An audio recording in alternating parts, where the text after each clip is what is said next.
The Strange Tales of Virgil Kaylock.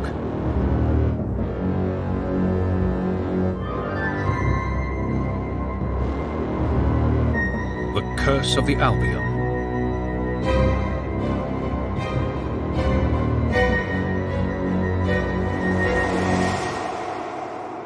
Chapter 1.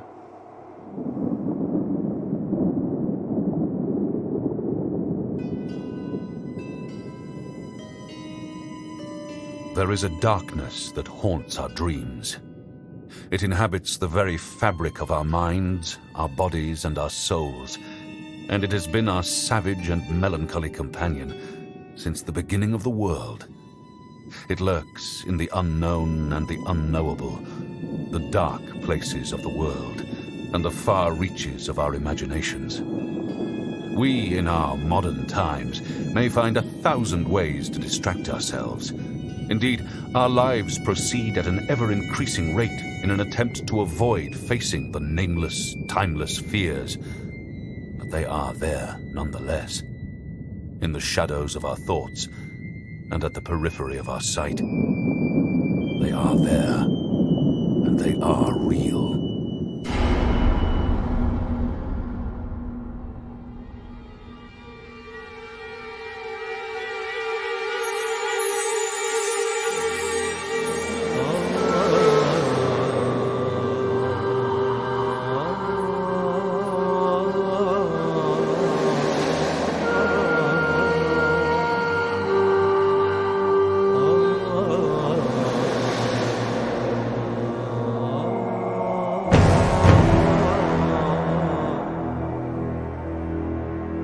My story began over 3,000 years ago. It is a story of an ancient evil, but it is an evil which only grows stronger through the prism of time.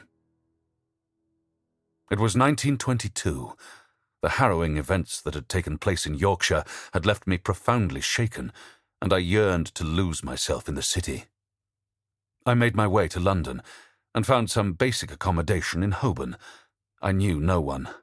I was utterly alone and very much in need of a job.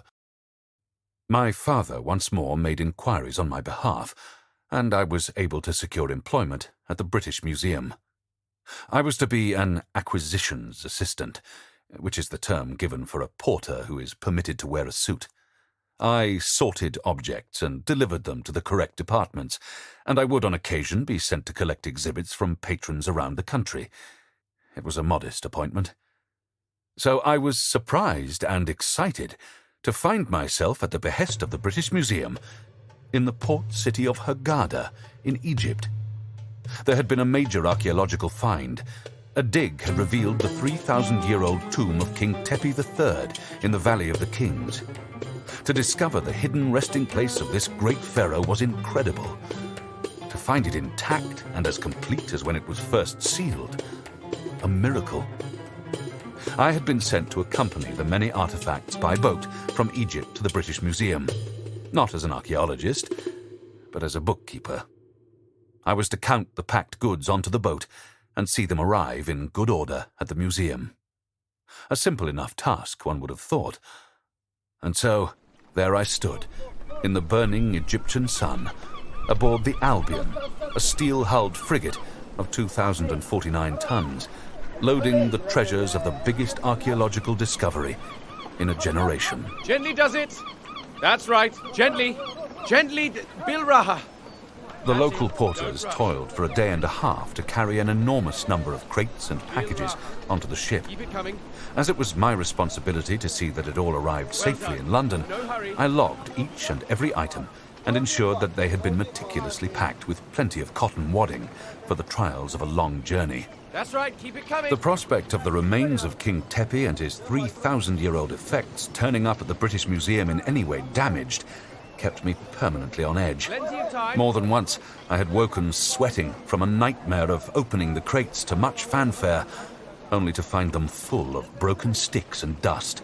Mr. McNeish, how is it going below? It's packing well and sturdy, Mr. Kaylock, sir. It's all under control, if we can keep it dry. Oh, yes. Yes, please. If you could. I'm ribbing you, Mr. Kaylock. It'll be dry enough, sir. It's quite safe. As much as anything can be on a sea voyage. We will do our best. Oh, yes. Yes, of course. Thank you, Mr. McNeish. Though truth be told, I'd rather not sail with this shipment. We ship cotton. That's what we do, Mr. Kaylock. Cotton, not bones. Do you know, Mr. McNeish, this is probably the most precious cargo to cross the Mediterranean in thousands of years. We are honoured to have as a cargo the most important archaeological find of the century. I've been told the same thing by Mr. Pinello, again and again. He told me that I would personally pay for any damages. Well, I should say that he's wrong and that you will pay for nothing at all, and that we are all extremely grateful for your careful work. All the same, I'd rather not be sailing with this cargo. But why? There's really nothing to worry about, you know. I believe you, Mr. Kaylock, but most of the men won't touch it. They've left it to the locals. Now, Mr. McNeish, there's It's really... cursed! Or am I wrong? Well, I suppose, as I understand it, it's a standard funerary command, that's all. Pretty much every burial site has one. You should take no notice. My men are seafarers, Mr. Kaylock. They prefer not to take unnecessary risks. Cautious, superstitious. Best not curse them, not even with a standard curse. Let's just get it safely to the British Museum with as little fuss as possible, shall we? If you wanted to avoid fuss, you're out of luck, Mr. Kaylock. Here it comes. If you'll excuse me, sir. Along the dockside and onto the ship came Lady Tregaskis, the patron of the expedition. Tall and full of an energy and enthusiasm that emanates from those used to delegating tasks to others, she was accompanied by a younger woman, smaller, slighter, and dark-haired, who almost ran to keep up with her. Kaylock! Mr. Kaylock! He's on his way. Last but not least, the great man himself. Lady Tregaskis? I can't wait to meet him. I've always wanted to meet a king. At 3,000 years old, I would say he's a little old for you, don't you think? Not at all. Now, this is Virgil Kaylock from the British Museum. Really? Nothing exciting, I'm afraid. I just count the crates. Uh-oh. Yes, and this is Dorothy Bell. She had an intelligent face, with a direct and steady gaze, which felt both flattering and alarming. How do you do? She's from the Illustrated London News. She's writing all about our successful encounter with King Teppy. Please give her all the copy she needs. We want lots of Middle Kingdom gossip for the paper. Anything scandalous will do. Let's get everyone at home Pharaoh mad. Yes, please. Juicier the better. And if you don't, I'll simply make it up. I'm afraid I really don't know much about it. Then you must make it up too. I should say Mr. Penhallow is best for history. Well, we're doing our best with James. He is an absolute genius, of course. Very excitable, very enthusiastic, very knowledgeable, and very boring. He's rather intense, isn't he? Intense? My goodness, he's been scaring the porters. Running around swearing and shouting. He really must calm himself. I sent him off to cool down.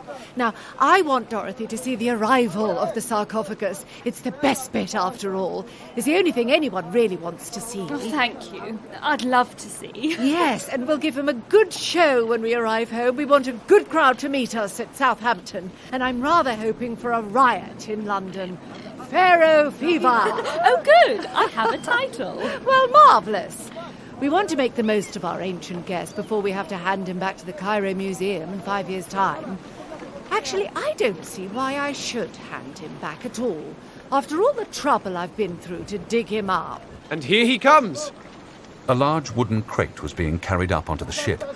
A procession of sailors and porters, headed by Mr. Tariq Gamal from the Museum of Antiquities in Cairo. Welcome aboard, King Teppy. And Mr. Gamal, you're welcome too, of course. That's him, in there. Well, I certainly hope so. It'd be awful if he had escaped. I must take some notes, excuse me. The crate contains the sarcophagus, Miss Bell, the ornate coffin and the mummified remains of the pharaoh. Incredible. It does look heavy. Welcome aboard, Mr. Gamal. It's terribly exciting. Actually, don't tell Mr. Gamal, but I think I will keep him after all. Steady, lad, watch it! Oh, my goodness. Is it all right? Oh, now that's precisely what we're not supposed to do. My lord, if it's damaged, Oh, yes. Oh, no, he's waving. It's fine. Thank God. Oh, my goodness. I felt quite faint for a minute. Don't let Penhallow hear of it, or we'll all pay dearly. No harm done, I think. It is well packed. Well, I hope it's well packed. Is everything all right? Good! The sailors are helping. Oh. Finally. Seems they've overcome their squeamishness. Hurrah! Well caught. All's well, well said. Safely on board. Right, let's leave them to it. Come on. We'll all settle in for our adventure at sea. We're sailing in about an hour. Exciting. So tonight, a party. On the deck at 8. You'll be there, won't you, Mr. Kaylock? Yes, right. Absolutely. So we'll find your cabin, Dorothy, shall we? Oh, yes. I hope to see you later, Mr. Kaylock. Yes. Hope so. I waited to see the box safely stowed in the hold of the ship. Though indistinguishable from many other packing crates, it was kept apart and given pride of place in its own small storeroom. For some reason, I didn't leave with the porters. I stayed with it in the dark. I suppose I felt the need to pay my respect. It was a coffin, after all. It contained the mortal remains of a human being, one who had lived and breathed 3,000 years ago.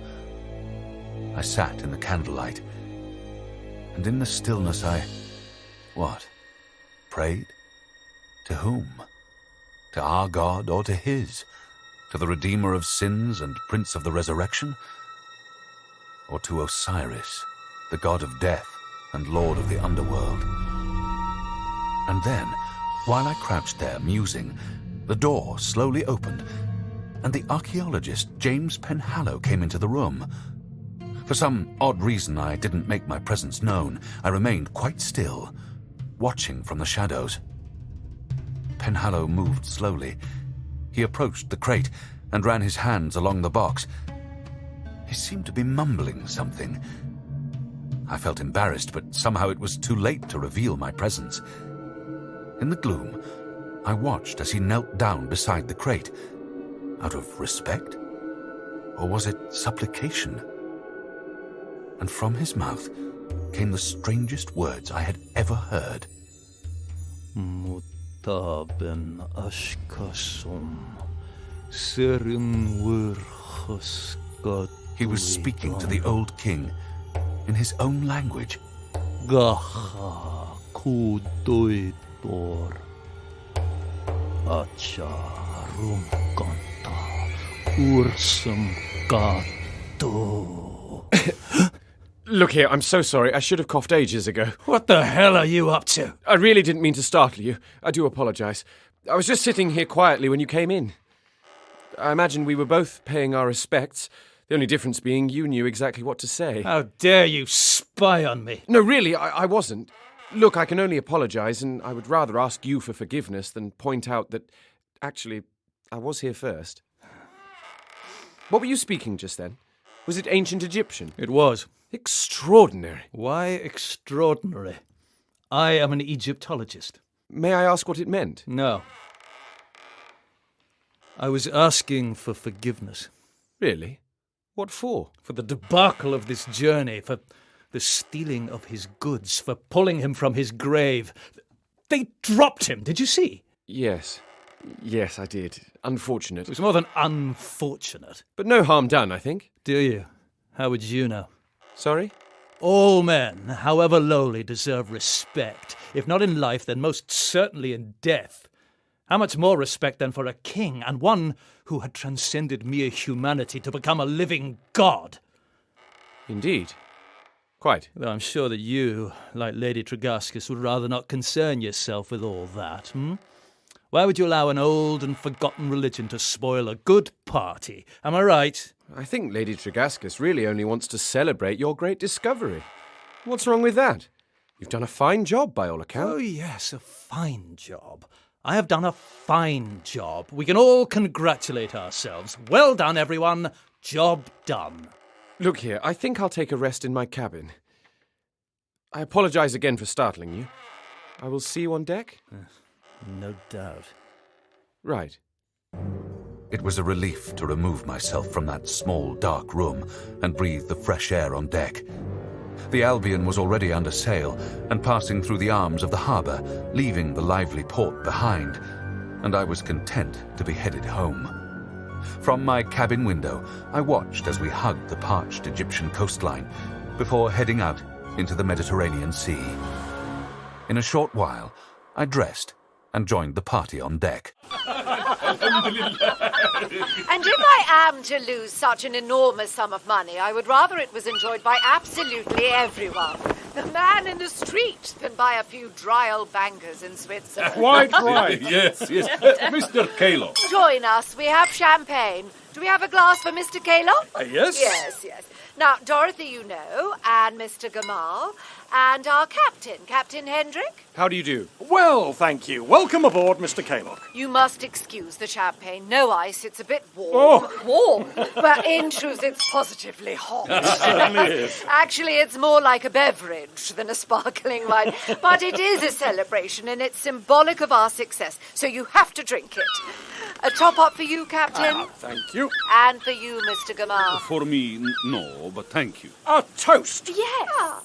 to the patron of the expedition, Lady Tregaskis. Oh, thank you. So kind. And I would like to make a toast to Mr. Tariq Gamal and the Cairo Museum, without whose help and cooperation there would be no expedition. Yeah. Shukran, thank you. And I would have saved a fortune. But, Lady Tregaskis, money is of no consequence with a find such as this, no? You are absolutely right, Mr. Gamal, and you must forgive me for my vulgarity. The experience itself is priceless, and we're so grateful that you've allowed us to take him home and show him off. We may have to give him back, but at least we can have a proper royal party until then. A party, yes, but no breakages, please. Actually, there are many who would rather the Discovery had never left these shores. It has not been easy to get the permission. And we are extremely grateful to you, Mr. Gamal, but don't you worry. He will be safe with us, safe as houses. Well, houses at sea. It is not a difficult voyage, quite safe, and we stop at Malta, Gibraltar, and Lisbon. Not bad at all. It's a cruise. Oh, oops, that's a bit crass, sorry. It's a funeral procession. No, it's a cruise. I think the Pharaoh is probably bored after 3,000 years of doing absolutely nothing and deserves a relaxing cruise to a foreign land for a holiday. I should think that immortality is a pretty taxing business. So, tell us, what was it like, the Discovery? How did it happen? Well, short version. Notebook at the ready? Good. Fortunately, I was still in Cairo when I got the telegram. It simply said, "A miracle, come quickly." So, of course, I was there like a shot. Penhallow had been right the whole time. The tomb was in the most unlikely corner of the valley, under the rubble left by the ransacking of another tomb, and then under another 20 feet of sand beneath that. When I arrived, Penhallow had already squeezed through a tiny gap into the tomb. Everyone was standing around, staring at this hole. We just stood in the hot sun without breathing for what seemed like hours. And then he emerged, covered in dust and as pale as a sheet.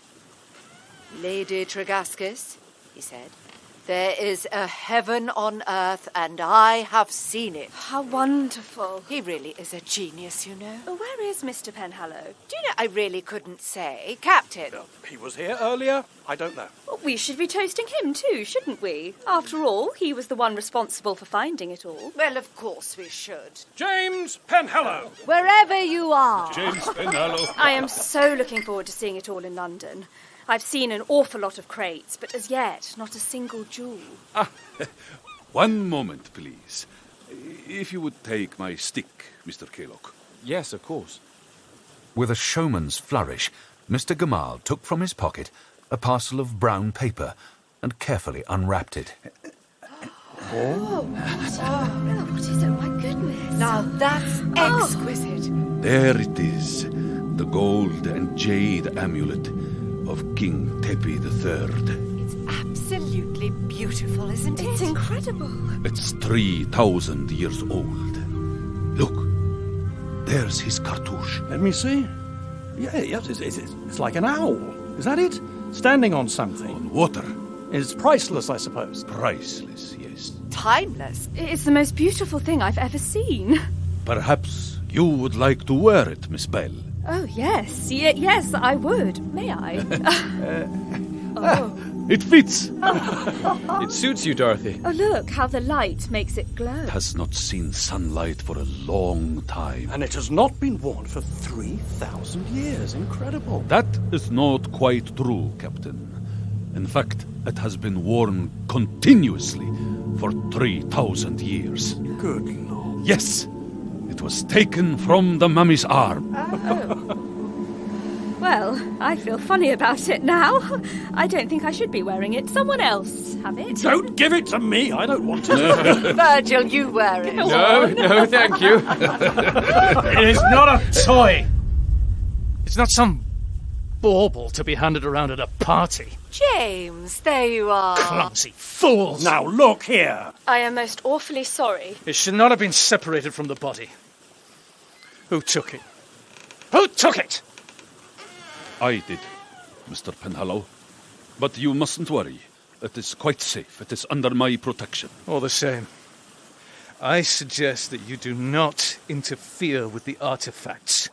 Any of them. It's a bit late for that. The whole grave and everything in it has been interfered with. The whole kit and caboodle. If you are worried by the curse, I should say you're already in it up to your neck. Is that why you are drunk? It should not have been taken from the body. James, you are absolutely right. Of course you are, and we're all very sorry. Look, Mr. Gamal will keep it safe until we get to London. Will you accept my apology? All my fault, and now it's over. What do you say? You know, we were wondering where you were. We toasted you. Actually, we wanted to pick your brains. This is Dorothy Bell from the Illustrated London News, and she needs lots of stories for the paper. Do tell her about the honey. The honey? Yes, the honey, you know. It's a wonderful story. Please, Jane. Yes, please. I'd really love to know everything there is to know about King Teppy, but you could start with the honey. Please, James. No? Well, perhaps you will allow me to tell it, yes? Now, the story goes that the Pharaoh took a dislike to being followed by the flies in the palace, you see. The flies, as we know, are absolutely frightful here. I'll say. Yes. He didn't know what to do and asked all his advisors and so on. None of them could come up with anything at all. They were all at sea. And then suddenly it came to him, an idea. He'd thought of an ingenious way of getting rid of them. He covered all his servants in honey. No. Yes. So wherever he walked, the flies would go to them and leave him in peace. No. Wasn't that genius? Oh, my goodness. Is that true? I suppose it's very clever. Walking flypaper. That's so funny. We could do with a honeyed servant right now. Any volunteers? Kaylock? No, thank you. And did you find any honeyed servants on the dig to keep the flies off him in the afterlife? Actually, we found his entire household. Servants, cooks, workers, men, women, children, in pits a few feet from the tomb. They had all been slaughtered. Truly. Why?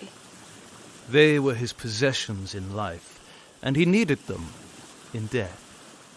In the next life. They'd all been hit on the head with a sharp but heavy object, probably a ritual hammer made for such a purpose. There was no sign of a struggle. They probably meekly lined up for it, like waiting in a queue at a railway station, waiting to journey onto the fields of death. Good Lord. 220 bodies or so, which is actually nothing compared to the pits containing over 600 slaves, and the thousands more killed during his lifetime. I'm afraid the Pharaoh might not be the amusing character you supposed him to be. Will you be writing that in your paper, Miss Bell? Yes, I will. Thank you. And any more stories should be welcome. Our readers are serious people, Mr. Penhallow. They want to know the truth. Do they, indeed?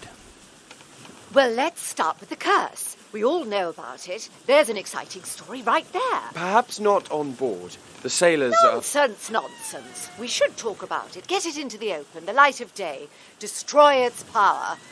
It's the secrecy and fear of things that make them scary. I'm so right. Don't you think, Virgil? I'm sure you're not a superstitious young man. I'm sure I am not qualified to give an opinion, Lady Jagaskis. Perhaps Mr. Penhallow will give us his view.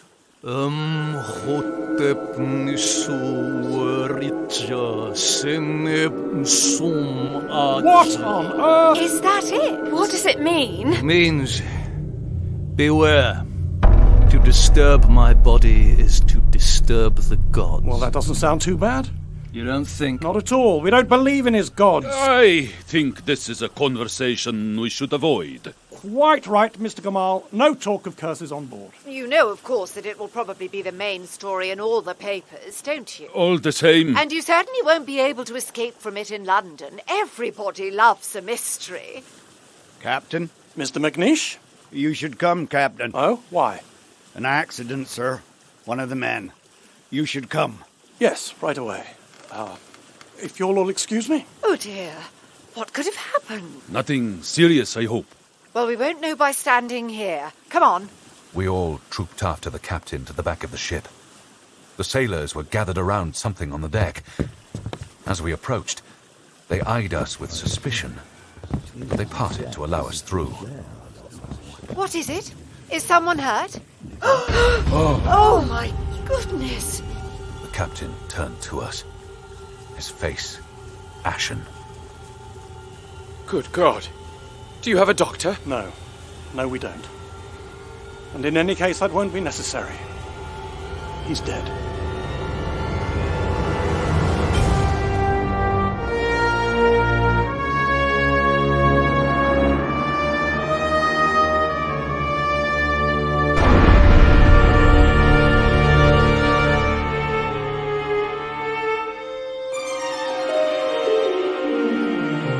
In Chapter 1 of The Curse of the Albion, written by John Ram, Virgil Kaylock was played by Nicholas Bolton, young Kaylock, Daniel Fraser, Lady Tregaskis, Abigail Thor, Robert McNeish, David Fielder, Dorothy Bell, Ellie Turner, James Penhallow, Matthew Pidgeon, and Tarek Gamal, Montgomery Wigglesworth. The music was composed by Neil Brand.